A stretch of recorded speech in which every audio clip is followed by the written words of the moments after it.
10, 9, 8, 7, 6, 5, 4, 3, 2, 1, 0।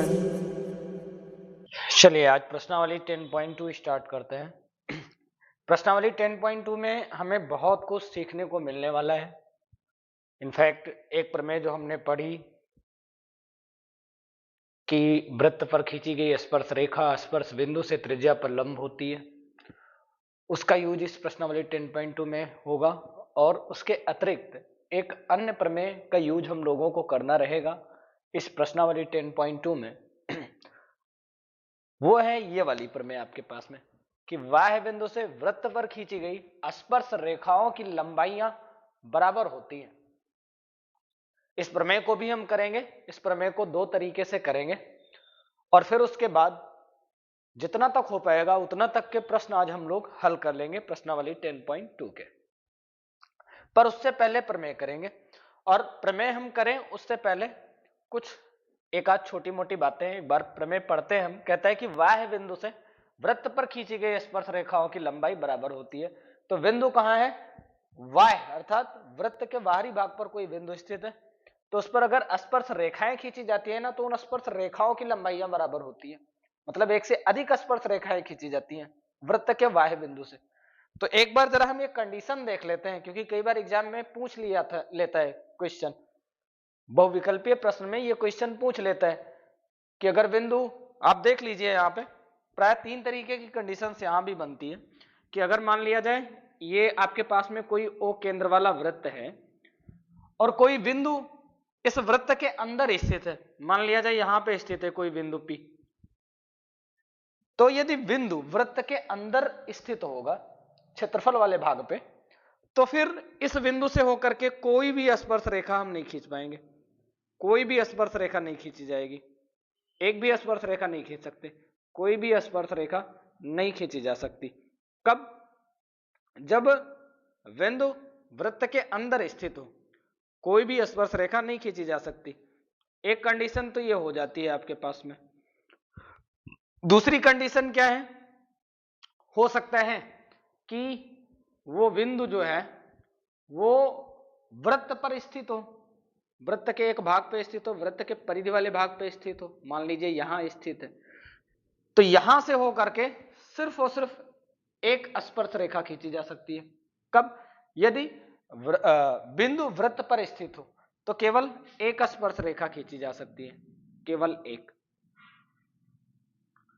और यदि बिंदु वृत्त के बाहर स्थित हो, वृत्त के बाह्य भाग में स्थित हो, मान लिया जाए कि यहां पे आपके पास में केंद्र O है और वो बिंदु जो है वो वृत्त के बाहर कहीं यहां पे स्थित है, तो इस बिंदु से होकर के ज्यादा से ज्यादा आप कितनी स्पर्श रेखाएं खींच सकते हैं?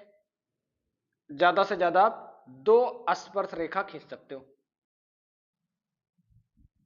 ठीक, कितनी स्पर्श रेखाएं खींची जा सकती हैं? तो दो स्पर्श रेखाएं खींची जा सकती हैं। ये तीन तरीके की कंडीशन बनती है। यदि बिंदु वृत्त के अंदर स्थित है तो कोई भी स्पर्श रेखा नहीं खींची जाएगी। यदि बिंदु वृत्त के भाग पर स्थित है, परिधि के भाग पर स्थित है तो केवल एक स्पर्श रेखा खींची जा सकती है। और यदि वो बिंदु वृत्त के कहीं बाहर स्थित है, बाह्य भाग पर स्थित है तो केवल और केवल दो स्पर्श रेखा खींची जा सकती है।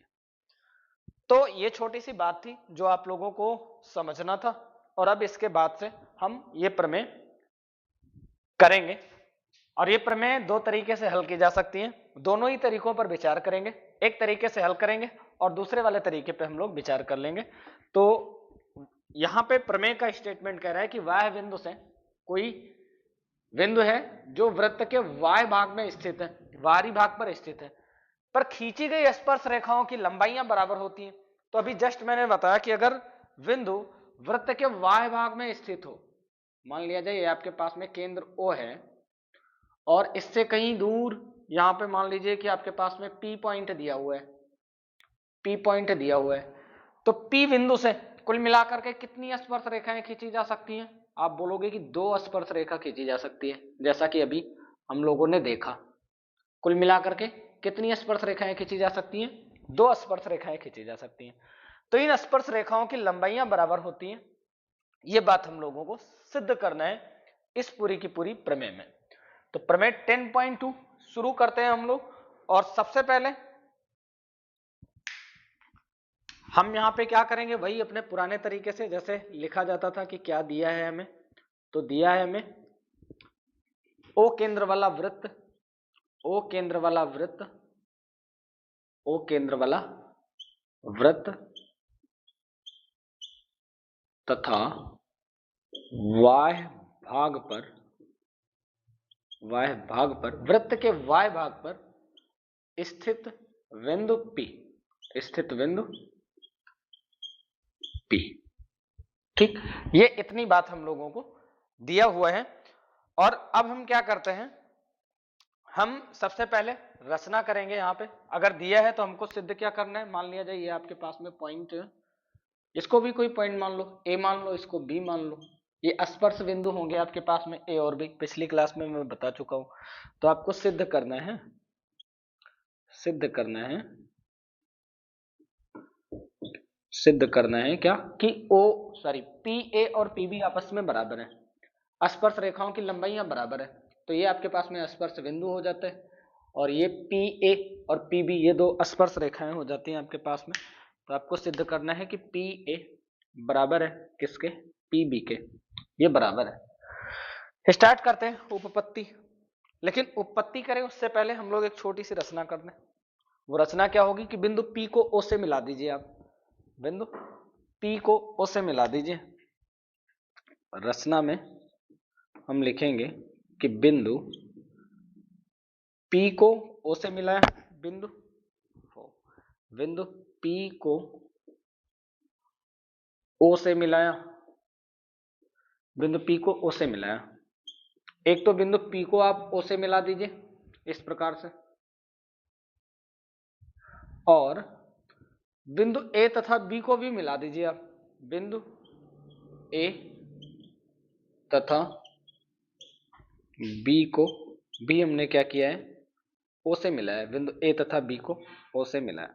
ये दो काम हमने किया है, P को O के साथ कनेक्ट किया है, P को O से मिला दिया है, और बिंदु A को भी O से और बिंदु B को भी O से हम लोगों ने क्या किया है, मिला दिया है। मिला दीजिए ऐसे, ठीक है। अब यहां से आपके पास में आपको दो त्रिभुज दिख रहे होंगे। उपपत्ति लिखते हैं पहले तो हम, उपपत्ति। उपपत्ति में देखेंगे कि यहाँ पे अपने पास में दो तरीके के त्रिभुज मिल जाते हैं। एक तो त्रिभुज आपके पास में एपीओ मिल जाएगा, और एक त्रिभुज आपके पास में बीपीओ मिल जाएगा। मैं मोटा मोटा आपको बताऊं कि अभी हम लोग इस्तेमाल क्या करने वाले हैं। यहाँ पे हम लोगों ने क्लास 9th में RHS सर्वांग समता पढ़ी हुई है। तो उस RHS सर्वांग समता का प्रयोग करते हुए हम ये बात सिद्ध करेंगे कि PA और PB आपस में बराबर है। हालांकि इसका एक और तरीका होता है पाइथागोरस प्रमेय से, उस पर भी विचार करेंगे हम अभी, लेकिन थोड़ा रुककर। अब आप जरा देखें गौर से, तो P वृत्त के बाहरी भाग पर स्थित कोई बिंदु है, और A क्या है, परिधि पर स्थित कोई बिंदु है। तो ये A जो होगा वो स्पर्श बिंदु कहलाएगा, और स्पर्श बिंदु को यदि त्रिज्या के साथ कनेक्ट किया जाता है तो क्या हो जाती है, लंब हो जाती है। ऐसा हम लोगों ने पिछली प्रमेय में किया है। तो यहां पे भी लंब हो जाएगा, यहां पे भी लंब हो जाएगा। तो आप लिखेंगे कि त्रिभुज, ये बात आप लिख दीजिए कि त्रिभुज, या यूं लिखिए कि OB लंब है किस पर, स्पर्श रेखा पर। OB लंब है किस पर, BP पर, तथा OA भी लंब है किस पर, OA लंब है किस पर, AP पर। कारण अगर आप लिखना चाहो तो आप लिख दीजिए कि स्पर्श रेखा स्पर्श बिंदु से त्रिज्या पर लंब होती है। स्पर्श रेखा ऐसे लिख दीजिए, स्पर्श रेखा त्रिज्या से लंब होती है, स्पर्श रेखा त्रिज्या से लंब होती है। ये बात आप यहां पे हम लिख देंगे। यहां से ये बात क्लियर हुई कि स्पर्श रेखा त्रिज्या पर लंब होती है, स्पर्श रेखा स्पर्श बिंदु से त्रिज्या पर लंब होती है। ये पिछली प्रमेय हम लोगों ने अध्ययन कर रखी है। यहां से दो त्रिभुज अपने पास में मिल जाते हैं। कौन से दो त्रिभुज, एक तो आपके पास में त्रिभुज POA तथा त्रिभुज POB। दोनों ही त्रिभुजों में अगर आप देखोगे तो कोण बी और कोण ए ये दोनों आपस में लंब है। त्रिभुज POA का कोण ए और त्रिभुज POB का कोण बी ये दोनों ही समकोण है, लंब है आपस में, ये लंब है आपके पास में। दूसरी जानकारी अगर आप देखोगे यहाँ पे तो 90 डिग्री के जस्ट सामने वाली भुजा OP है और यहाँ पे 90 डिग्री के जस्ट सामने वाली भुजा वो भी OP है। तो ये उभयनिष्ठ भुजा है जो कि दोनों त्रिभुजों में है। तो OP बराबर हो जाएगा OP के, कारण इसका उभयनिष्ठ भुजा है, उभयनिष्ठ है। एक जानकारी और हमें मिल जाएगी कि OA और OB ये जो दो है ना वो एक ही वृत्त की त्रिज्या है, OA बराबर है OB के। तो यहां से हमारे पास में हम ये कह सकते हैं कि त्रिभुज POA सर्वांगसम हो जाएगा किसके, त्रिभुज POB के, सर्वांगसम हो जाएगा त्रिभुज POB के, कारण इसका RHS सर्वांग समता से, RHS सर्वांग समता से ये दोनों ही त्रिभुज आपस में सर्वांगसम सिद्ध हो जाएंगे। तो CPCT लगा देंगे यहाँ पे, सर्वांगसम त्रिभुजों के संगत भाग भी बराबर होते हैं, हमको PA बराबर PB सिद्ध करना था। तो CPCT से हम कह लेंगे कि PA बराबर है किसके, PB के, और ये बात यहाँ से हमारे पास में सिद्ध हो जाएगी। ये प्रमेय इंपॉर्टेंट है, ये प्रमेय एग्जाम में पूछी जाती है, कई बार ये प्रमेय एग्जाम में पूछी जा चुकी है। तो इस वजह से इस प्रमेय का अध्ययन आप सही तरीके से कर लीजिए।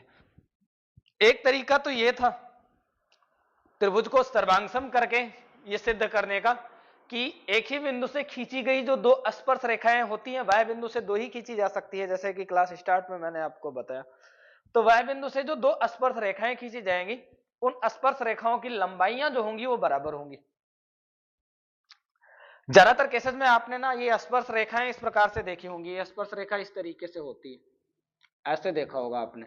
तो मैं आपको बताऊं कि स्पर्श रेखा की जो लंबाई कंसीड होती है वो यहां से लेकर के स्पर्श बिंदु तक ही कंसीड होती है, यही स्पर्श रेखा मानी जाती है। बाकी तो ये कंसीड नहीं होता, ये जोड़ा नहीं जाता।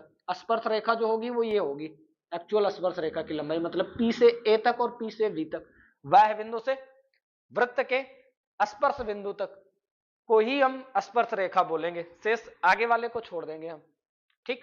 तो ये स्पर्श रेखाओं की लंबाई बराबर होती है, ये बात हम लोगों को इस प्रमेय में सिद्ध करनी थी।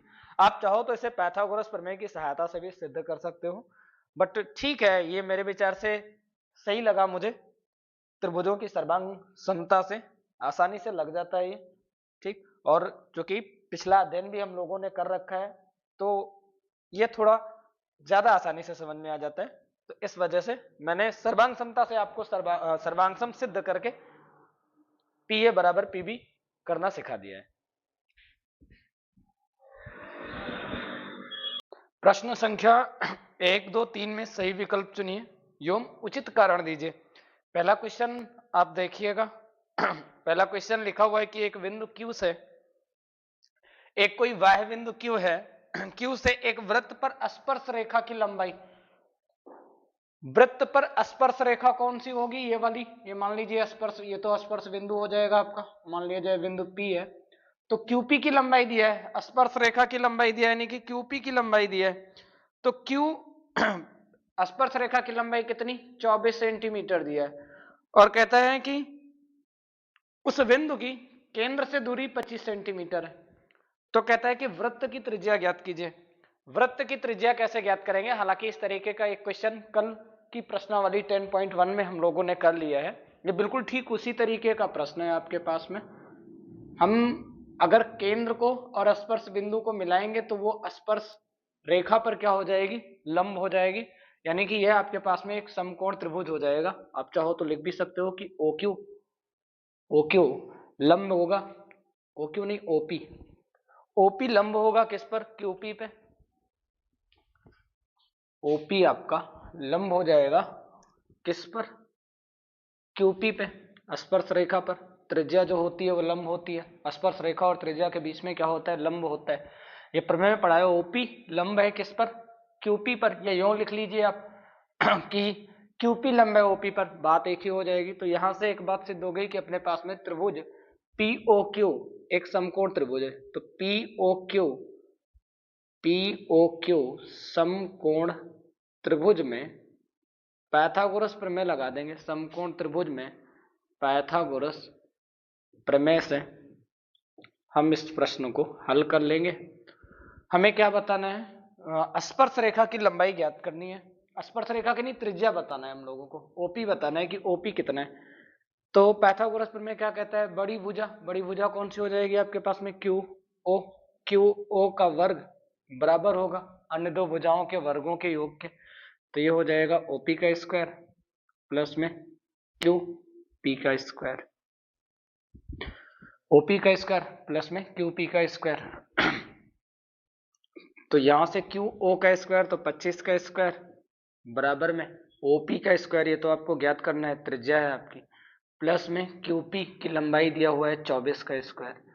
25 का वर्ग करोगे आप तो 625 आएगा बराबर में ओपी का स्क्वायर प्लस में 24 का स्क्वायर करोगे तो 196 आ जाएगा। 196 को इधर ले लेंगे तो ओपी का स्क्वायर बराबर 625 में से आप माइनस का 196 करेंगे तो क्या आएगा आपके पास में? ओपी का स्क्वायर बराबर 15 में से 6 जाएगा तो 9, यहाँ से 11 में से 9 चला जाएगा तो 2 बचेगा और यहाँ 5 में से 1 चला जाएगा तो कितना आ जाएगा? 429 आ जाएगा। ओपी का स्क्वायर बराबर में 429। तो ओपी से आप स्क्वायर अगर हटा देंगे तो उत्तर जो आपका आएगा वो क्या बन जाएगा? 24 का वर्ग 196, 24 चौका 96 के 6, 24 एक सेकंड, 196 नहीं होता भैया, 24 का वर्ग 576 होता है, ये यहाँ पे थोड़ी सी त्रुटि है।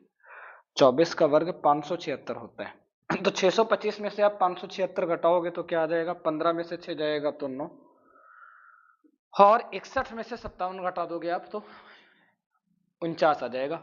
ओपी का स्क्वायर बराबर 49, तो ओपी बराबर रूट का 49, तो ओपी की वैल्यू आपके पास में 7 आ जाएगी।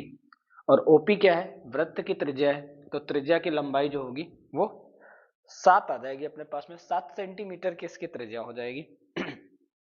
दूसरा प्रश्न यदि देखें तो कह रहा है कि आकृति में यदि टीपी टीक्यू केंद्र ओ वाले किसी वृत्त पर दो स्पर्श रेखाएं इस प्रकार से हैं कि कोण पीओक्यू बराबर 110 डिग्री, तो कोण पीटीक्यू किस कोण के बराबर है? ये वाला क्वेश्चन आपको ऊपर दिख रहा होगा। क्वेश्चन 2 में अगर आप देखोगे तो ये वाली आकृति आपको दी हुई है। इस वाली आकृति में कह रहा है कि कौन सा कोण आपको ज्ञात करना है? आपको कह रहा है कि कोण पीटीक्यू ज्ञात करना है आपको। पीटीक्यू कहां पे स्थित है? कोण पीटीक्यू, ये वाला कोण आपको ज्ञात करना है।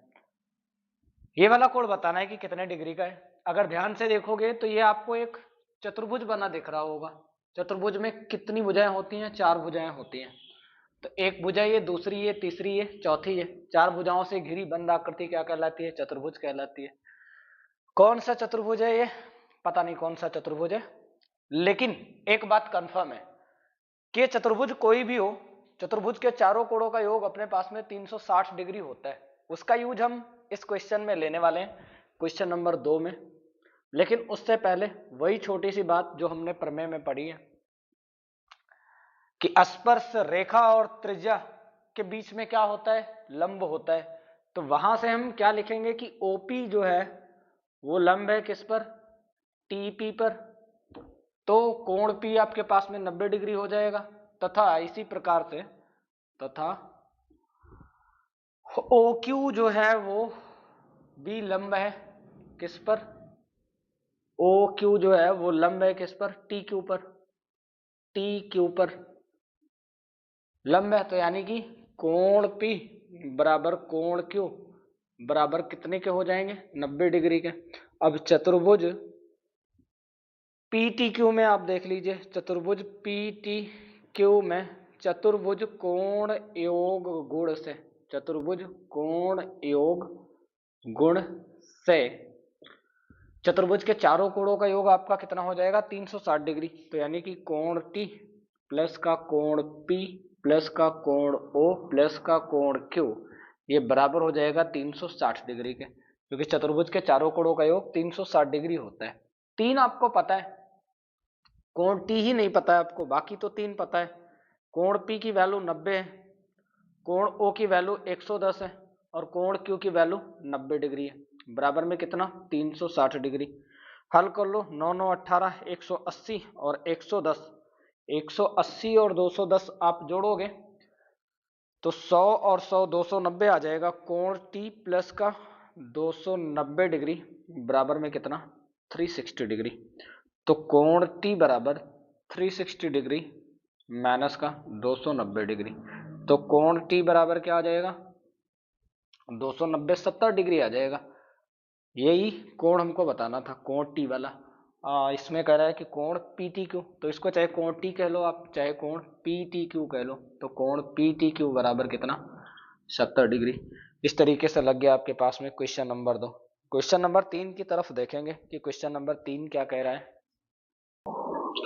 क्वेश्चन नंबर 3 में देखेंगे हम तो थोड़ा सा चेंज किया है, बाकी सब कुछ वही है। आपको आकृति तो बिल्कुल सेम ही दे रखा है, बस नाम चेंज कर दिया है। यहाँ पे आपको कोण 80 डिग्री दे रखा है और कह रहा है कि आपको कौन सा कोण ज्ञात करना है। अगर क्वेश्चन में मैं देखूं तो कह रहा है कि आपको कोण ज्ञात करना है कोण POA। POA कहाँ पे है, ये वाला कोण ज्ञात करना है, ये वाला कोण ज्ञात करना है। लगेगा भी बिल्कुल सेम ही तरीके से। कोण POA आपको ज्ञात करना है। तो कोण POA कैसे ज्ञात करेंगे, चलो आ जाओ जल्दी से कर लेते हैं इसको। ये है आपके पास में पहली बात तो भाई ये बात आप बिल्कुल रट के रख लो कि स्पर्श रेखा और त्रिज्या एक दूसरे पे लंब होती है। ये बात बेसिकली आपको सभी क्वेश्चन में करना पड़ेगा, इस प्रमेय का यूज सबसे ज्यादा है कि स्पर्श रेखा जो होती है वो त्रिज्या पर लंब होती है। तो यहां पे आप देखोगे तो PB और PA स्पर्श रेखाएं हैं। आप लिख भी दीजिए कि चूंकि PB तथा PA दो स्पर्श रेखाएं खींची गई हैं, दो स्पर्श रेखाएं हैं, दो स्पर्श रेखाएं हैं, तो इसलिए क्या हो जाएगा कोण A बराबर कोण B बराबर कितने का हो जाएगा 90 डिग्री का हो जाएगा। अब आप चतुर्भुज कोण योग गुण लगा दीजिए। चतुर्भुज कोण योग गुण, चतुर्भुज कौन सा चतुर्भुज है इस बार आपके पास में APBO या यूं कह लीजिए AOBP, कुछ भी कह लीजिए आप, PAOB लिख देता हूं मैं। चतुर्भुज PAOB में चतुर्भुज कोण योग गुण से, चतुर्भुज कोण योग गुण से कोण P प्लस का कोण A प्लस का कोण B प्लस का कोण O, पूरा पूरा कोण ले रहे हैं अभी हम, चतुर्भुज के रूप में इसको ले रहे हैं। आप चाहो तो त्रिभुज के रूप में भी लेके लगा सकते हो, आराम से लग जाएगा। ठीक, बस ये वाला पूरा कोण जो 80 डिग्री का दिया है यहाँ पे आप 40 डिग्री कर दीजिएगा, क्योंकि ये वाला जो है ना वो दोनों ही कोणों को बराबर बराबर भाग में बांटता है। वो यहाँ भी बांट रहा है और यहाँ भी बांट रहा है, अभी लास्ट में वही किया जाएगा। तो कोण P की वैल्यू आपके पास में 80 डिग्री है, प्लस में कोण A 90 डिग्री, कोण B भी 90 डिग्री, ये सब बराबर 360 डिग्री हो जाएगा। और प्लस का कोण O जो कि हमें ज्ञात नहीं है बराबर में 360 डिग्री। हल कर लो, 9 9 18 और 18, 9 और 9 कितना 90 90 180, 180 में 80 जोड़ोगे तो आपके पास में आ जाएगा कितना 260 डिग्री, प्लस का कोण O बराबर में 360 डिग्री। 260 डिग्री उधर भेज दीजिए तो कोण O बराबर 360 डिग्री माइनस का 260 डिग्री, तो कोण O बराबर कितना आ जाएगा 100 डिग्री आ जाएगा। कोण O की वैल्यू कितनी आ गई 100 डिग्री। अब लिखिए आप कि चूंकि PO कोण A को समद्विभाजित करता है, क्योंकि PO कोण O को समद्विभाजित करता है, समद्विभाजित करता है,